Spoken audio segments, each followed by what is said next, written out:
If you want to go underground mining, you got to have a lot of big wood. We use wood for stalls and lagging to hold up the back. We use it for timber, for the raise, and for other projects underground. You need a lot of timber to go mining. So in today's video, we're going to take these logs up to Fred, the sawmill guy. We're going to cut them up into stalls and lagging for use at the mine. By the end of this video, we'll put that stuff underground and help us stabilize the mine and make it safe. And if you're interested in checking out more sawmill and lumber videos, check out my other YouTube channel, S&J Forest Products. I'll leave a link in the description below. Yeah, I'm a little low in the back. Well, if you turn your receiver upside down, yeah, that'd be just the right height here, huh? Plus your tires are low. That's overweight. It's all illegal. It's all illegal. I got here. I hope the cops don't come here now. What do you think of the logs? Are they yours? They're mine. Typical. Are they... I don't think you've ever been happy with the load I brought you. No. Well, look at them. Oh, look, they're nice and round and long and big. What's wrong with them? You need to go bury them in a mountain. Are you going to do that? Yeah, they're going to hold up the world. The lucky part for you is we got to cut big stuff, 8x8s and 2-inch lagging and big stuff. We'll be done in 20 minutes. I don't wear a watch. That's good. Look at that log, see? Centered. Ring is nice and uniform. Why'd you cut it down? It was dead. Huh. Okay. And we're gonna cut them on your Baker bandsaw mill. Yeah. This thing will cut up to a 36-inch log, 24 feet long. We don't do anything that big, but you like it? You like your Baker? Yeah. It's good. That's good. Better than Wood Miser. Oh. Fighting words. Leave a comment below. All right, we'll get them loaded up. We were debating if his little skid steer is going to be able to pick off this big spruce. Spruce is a really light wood, and this is dry, so it's not very heavy. But we'll see if his skid steer here with the forks will be able to pick that top 12-footer off of there. Whoa! Oh yeah.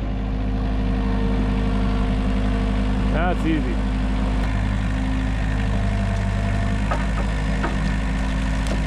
These spruce were all harvested from my property down in Skagit County, and they were all standing dead trees that I've taken out, and I found ways to use the wood, both at the mine and for some other projects that I've been doing.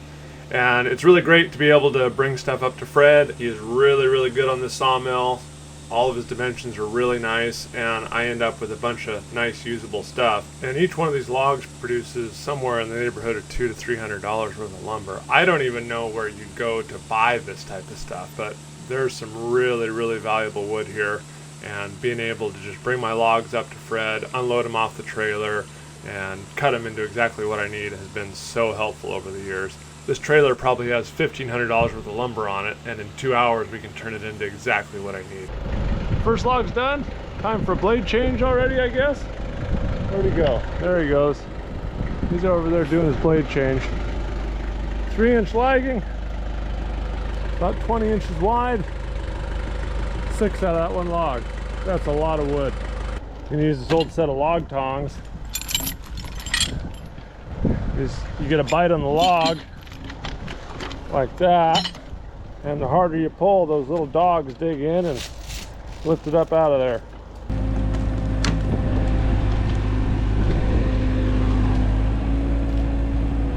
Aren't those cool? I love log tongs. See if we can do without destroying the trailer. Whew, just like we knew what we were doing.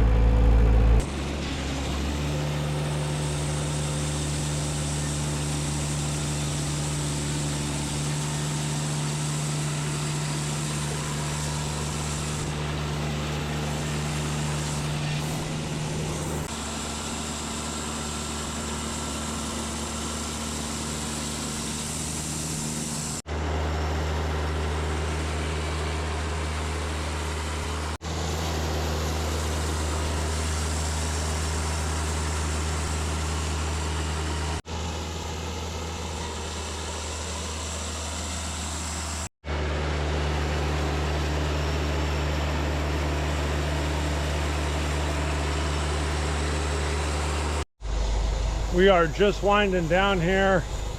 We got a lot of good wood out of that stuff. There's some stuff behind me. There's stuff over by the mill. I still got stuff on the mill. I tried to make everything 2x, true dimension 2x. The width I don't really care about, but I want it the same thickness, so when we stack it up in the rays, they all match.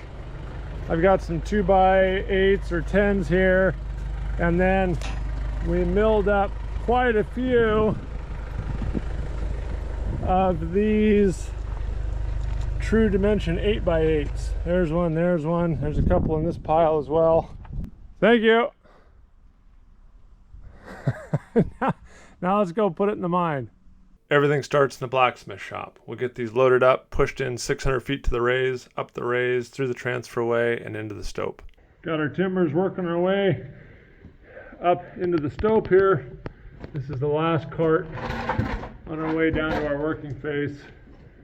And it's a lot of work bringing heavy wood up to the stope.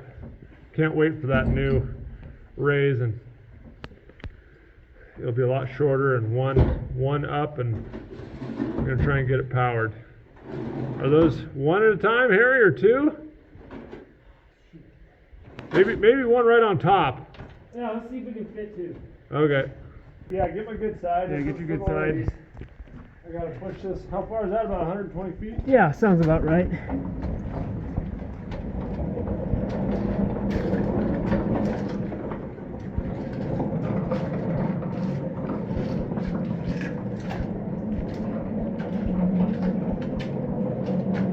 All right, we're getting ready to put in our first stull, figure out our stull wall here.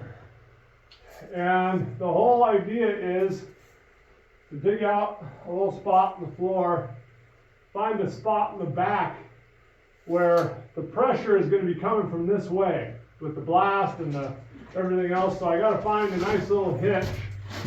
Like I could kind of point on one of these 8x8s and put it here, up in there, and that way there's this little chunk of rock right here that will catch that. And so you can do this kind of thing. You measure, that looks like about 5.5 feet. And we'll just kind of work it into a good spot, wedge it in, and then we'll go down 3 or 4 feet and do another one. But it's as, I think I've said this in the past, it's as much art as it is science. You're just kind of building as you go. There's no right or wrong way to do it, as long as they're secure. I like them kind of flatter and domed, rather than putting points on them, because I think you lose a lot of points. Whereas if you can get kind of a domed area and you can get your top in there and wedge it in, it's not always able to do it, but the idea is you always wedge it into your hitch, and the wedge should be towards the face, because you can't wedge it from the back. It'll just all push out in the blast. And we got to stay about 8 or 9 feet off the face. So if we do all this right, it'll work out great. Looks good, Harry. Our first stull set, we didn't have to cut it. And then we're going to also want to put a wedge this side too.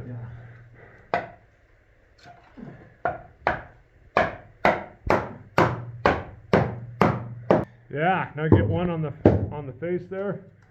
This way? Yeah, and that'll drive that sucker all the way down home.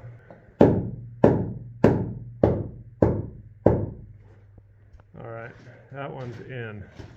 Short point? Yeah, I think so. We're in saw mode.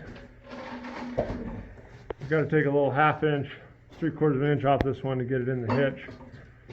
Here's a little update. We've got 4 stulls in. Harry's working on the 5th. For here, we've come around our corner. So we're going to be drilling in this way, and it's all going to blast straight towards the camera here. So our wall is going to come right along, right through here.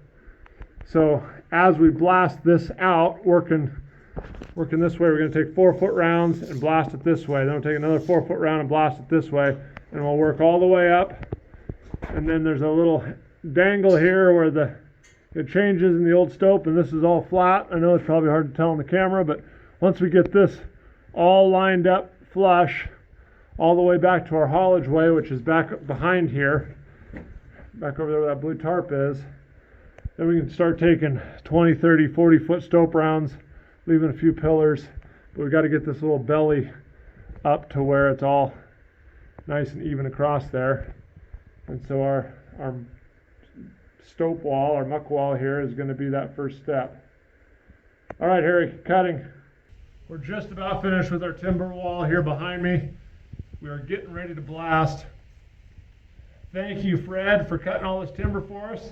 I appreciate it. We're holding up the world with it. We're going to keep all our muck contained here in this area. On next week's video, mining gets into full swing and Brent Underwood comes out from Ghost Town Living to learn about how the old timers mined. We get him on a jackleg, he drills and blasts his first round. So stay tuned for that video and be sure to check out his channel next week. That video's coming out. We have lots of cool stuff coming up this year. We get the crew underground for the first time. We start mucking our very first bags of the season, and we work on the logistics of getting those down and out to the blacksmith shop. And in the next couple of weeks, I have a friend that comes up and helps me digitally map the mine in 3D, and we make some really, really important discoveries about our mine and about the direction we're going. And our YouTube members will get early access to a lot of this content, as well as exclusive access to some content. So sign up now so you don't miss anything. So stay tuned for all that, and we'll see you on the next video.